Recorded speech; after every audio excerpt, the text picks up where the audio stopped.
história que eu tenho para contar é mais ou menos assim. Você passa numa região bem remota do estado do Paraná, à beira de uma grande lagoa.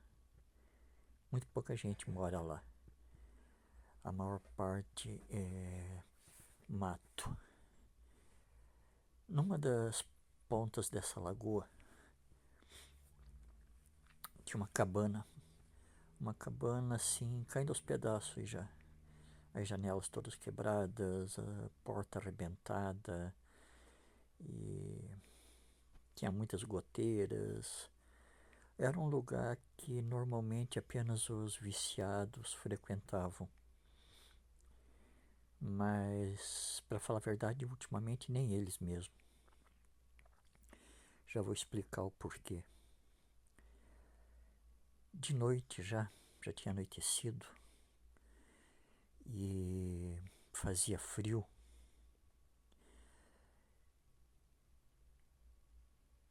E se alguém fosse entrar naquela cabana e vasculhar lá dentro, teria encontrado uma figura muito estranha deitada num dos cantos da cabana.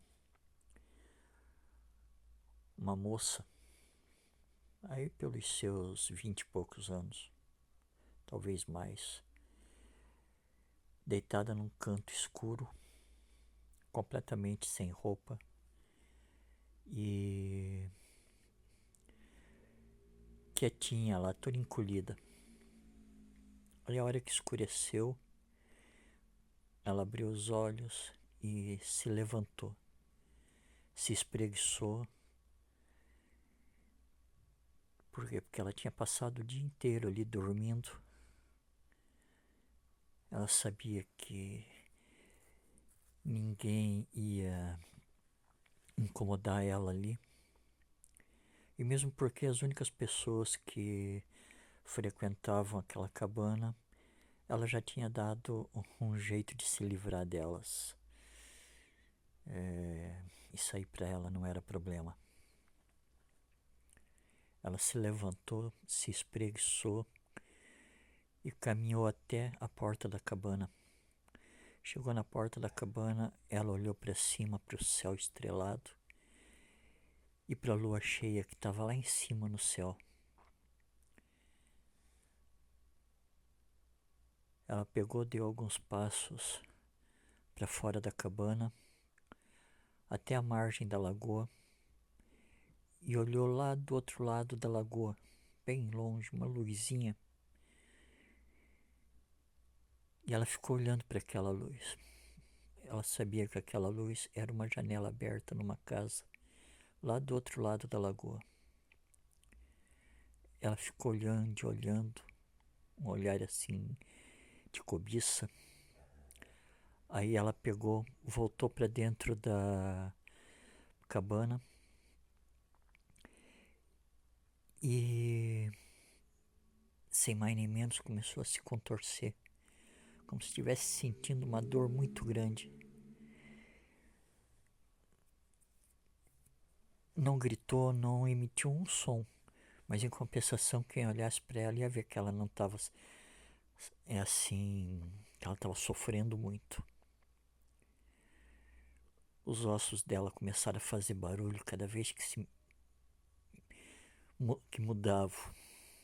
Parecia que estavam sendo quebrados e estavam assumindo outras formas.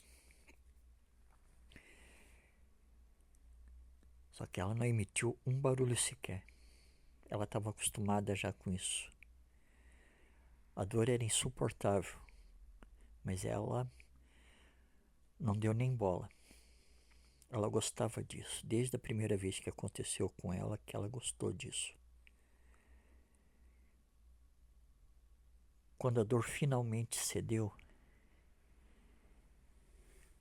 ela já não era mais uma moça. Ela era... Bom, você deve imaginar o que ela era. Lua cheia e tudo que eu descrevi até agora. O lobisomem se levantou e saiu pela porta fora. E sob a luz da lua, ele ficou olhando para aquela luzinha outra vez lá do outro lado da lagoa.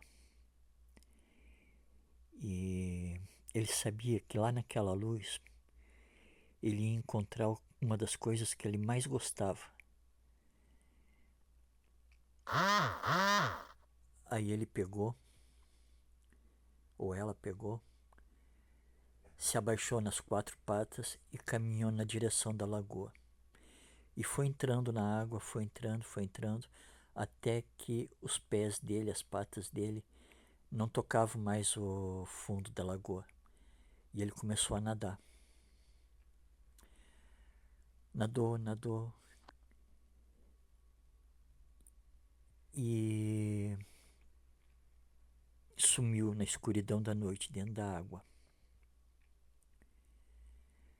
O tempo passou. Quase 1 hora se passou. Aí, de repente, a lagoa se agitou outra vez. Sinal de que ele estava voltando. Então ele veio, saiu de dentro da água e ele trazia alguma coisa na boca.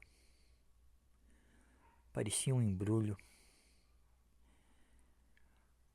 Aí ele pegou, depositou aquele embrulho no chão e se sacudiu. Sabe assim como um cachorro se sacode para tirar a água do pelo? Pois é, ele fez a mesma coisa. Ela fez a mesma coisa, né? Era uma lobisomem, desculpe.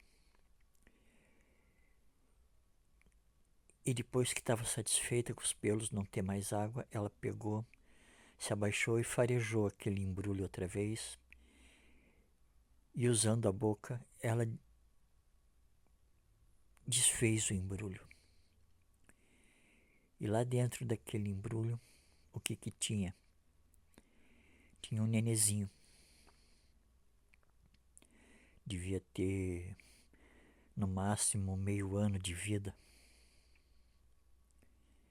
Já não estava vivo. Provavelmente morreu afogado durante a travessia da lagoa. A lobisomem pegou, farejou a criança. E ela era tão pequenininha. Em 2 bocadas mais ou menos, a fera devorou o corpinho. Não sobrou nada. Aí ela pegou, se virou, olhou outra vez para aquela luzinha lá do outro lado da lagoa e um olhar de desprezo, de ódio.